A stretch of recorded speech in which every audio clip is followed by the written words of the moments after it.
Romeo Juliet అంటే అదొక love story, it's an epic story అంతవరకే తెలుసు చాలా మందికి. ఈ బాల్లో జూలియట్ని చూస్తాడు. జూలియట్ని చూడగానే మనం they express they love for each other. So వీళ్ళు ఏమనుకుంటారు, సీక్రెట్గా పెళ్లి చేసుకుందామని డిసైడ్ చేస్తారు. అనుకొని ఆ నెక్స్ట్ డే సీక్రెట్గా పెళ్లి చేసేసుకుంటారు కూడా. ఇంకా మన రోమియోకి ఫుల్ కోపం వచ్చేస్తుంది. ఏంటి నా ఫ్రెండ్ని చంపేస్తావా అని కోపం వచ్చి రోమియో జూలియట్ వాళ్ళ కజిన్ని చంపేస్తాడు.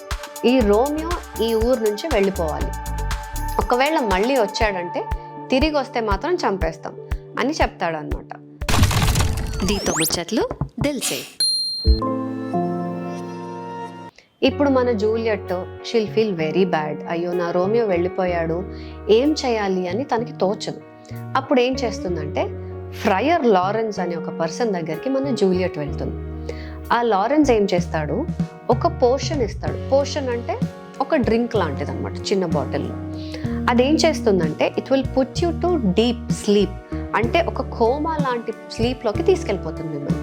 అట్లీస్ట్ ఫర్ 40 hours మిమ్మల్ని చూస్తే people will think you're dead 40 hours అది తాగితే. సో వీళ్ళు ఏం ప్లాన్ చేసుకుంటారంటే, ఓకే నేను ఇది తాగుతాను, జూలియట్ తాగితే పెళ్ళి ఒక 40 hours వరకు ఆగుతుంది. ఇప్పుడు వాళ్ళ జూలియట్ వాళ్ళ డాడీ ఈ అబ్బాయితో పెళ్లి చేసేద్దామని డిసైడ్ చేస్తారనమాట. సో అట్లీస్ట్ ఈ 40 hours నేను పెళ్ళి ఆపొచ్చు, ఈ మీన్ టైంలో రోమియో వచ్చేస్తే నేను లేచి తనతో పాటు వెళ్ళిపోవచ్చు అని ప్లాన్ అనమాట.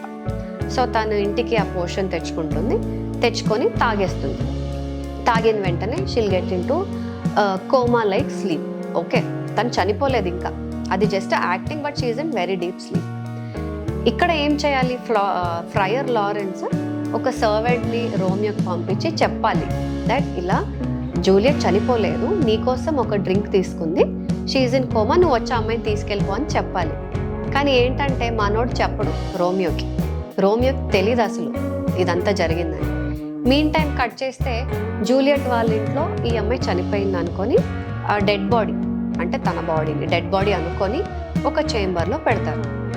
చేంబర్లో పెట్టి వాళ్ళు ఏడవడం, ఒకళ్ళ తర్వాత ఒకళ్ళు వచ్చి చూడడం, అదంతా. ఇప్పుడు చనిపోయిన వాళ్ళ ఇల్లు ఎలా ఉంటుంది చెప్పండి, ఒకళ్ళు వస్తారు, చూస్తారు, బాధపడతారు, వెళ్ళిపోతారు.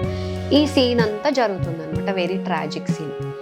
అయితే ఇదంతా మన యాక్షన్ అని ఇంకా రోమియోకి తెలియదు. రోమియో వాళ్ళ సర్వెంట్ ఒకడు పరిగెత్తుకుంటూ వస్తాడు ఆ రోజు.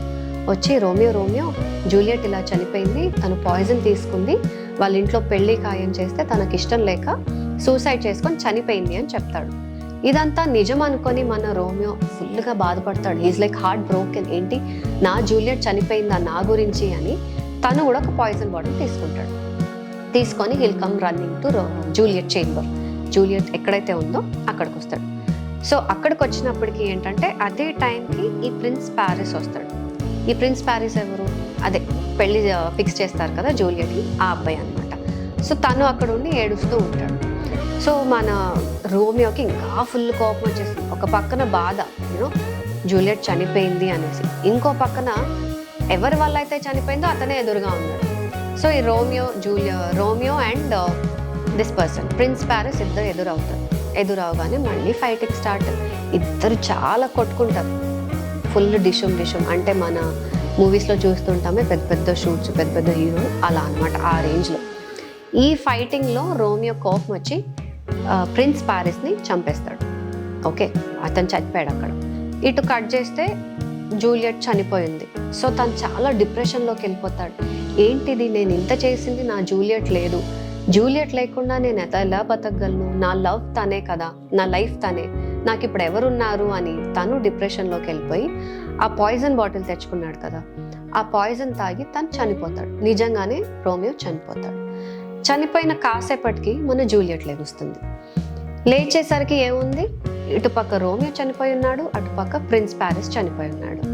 సో రోమియో చనిపోవడం చూసి తను చాలా బాధపడుతుంది. ఏంటి ఇంత కష్టపడితే, ఇంత ప్లాన్ చేస్తే నా రోమియో నేను నిజంగానే చనిపోయాడే, నా గురించి సాక్రిఫైస్ చేశాడు, నేను ఇంకెవరి కోసం బతకాలి అని రోమియో దగ్గర ఉన్న నైఫ్ తీసుకొని తను పొడుచుకొని తను చచ్చిపోతుంది అనమాట. సో ఇలా both of them will sacrifice, అంటే ఒకరు లేక నేను లేను, వాళ్ళ లేకుండా నేను లైఫ్ లీడ్ చేయలేను అని డిప్రెషన్లోకి వెళ్ళిపోయి ఇద్దరు సూసైడ్ చేసుకొని చనిపోతారనమాట. ఇదంతా జరిగిన కాసేపటికి వాళ్ళ ఫ్యామిలీస్ వస్తారు. వచ్చి చూస్తే ముగ్గురు చనిపోయి ఉంటారు, Romeo, Juliet, prince Paris. So వాళ్ళు ఇదంతా మన ఫ్యామిలీస్లో రైవలరీ ఉంది, ఏం లాభము, మన పిల్లల్ని మనం కాపాడుకోలేకపోయాము, వాళ్ళ లైఫ్స్ మనం చక్కబెట్టలేకపోయాము అని అప్పుడు వాళ్ళు రియలైజ్ అయ్యి ఇంకా గొడవలు వద్దు, వైలెన్స్ వద్దు అని అప్పుడు వాళ్ళు డిసైడ్ చేసుకుంటారు అన్నమాట. So this is the epic story of Romeo and Juliet. It's all about their love and they sacrifice towards each other. అంటే వాళ్ళు ఎంత బాండింగ్ అంటే వాళ్ళు లవ్ చేసిన తర్వాత ఒకరు చనిపోతే ఇంకొకరు లైట్ తీసుకోరు. అంటే okay fine, we have to move on, ఇంకొకళ్ళు ఉంటారు, నెక్స్ట్ పర్సన్తో మనం లైఫ్ లీడ్ చేయొచ్చు అనే ఆప్షనే పెట్టుకోలేదు వాళ్ళు. అంటే ఈ పర్సన్ లేదు, ఓకే నాకు ఇంకో ఆప్షన్ లేదు, తను లేకపోతే నేను లేను అన్నంత పిచ్చి ప్రేమలో ఉండి they will sacrifice their love for each other. ఇదండి Romeo and Juliet story. So విన్నారు కదా, ఇలాంటి ఇంట్రెస్టింగ్ స్టోరీస్ ఇంకెన్నో మనం నెక్స్ట్ ఎపిసోడ్లో చెప్పుకుందాం. ఈలోపు మీకు ఏమైనా స్టోరీస్ తెలిస్తే ఆర్ ఈ రోమియో అండ్ జూలియట్ గురించి మీకు ఏమైనా ఎక్స్ట్రా డీటెయిల్స్ తెలిస్తే కామెంట్ చేసి నాకు చెప్పండి. ఆల్సో ఒకవేళ నేను చెప్పిన దాంట్లో ఏమైనా మిస్టేక్స్ ఉంటే ప్లీజ్ నన్ను తిట్టుకోకండి, ఆ కరెక్షన్స్ ఏంటో నాకు చెప్పండి, నేను అవన్నీ మార్చేస్తాను. ఓకే అండి. Until then, I'll see you all in the next episode. Until then, bye bye.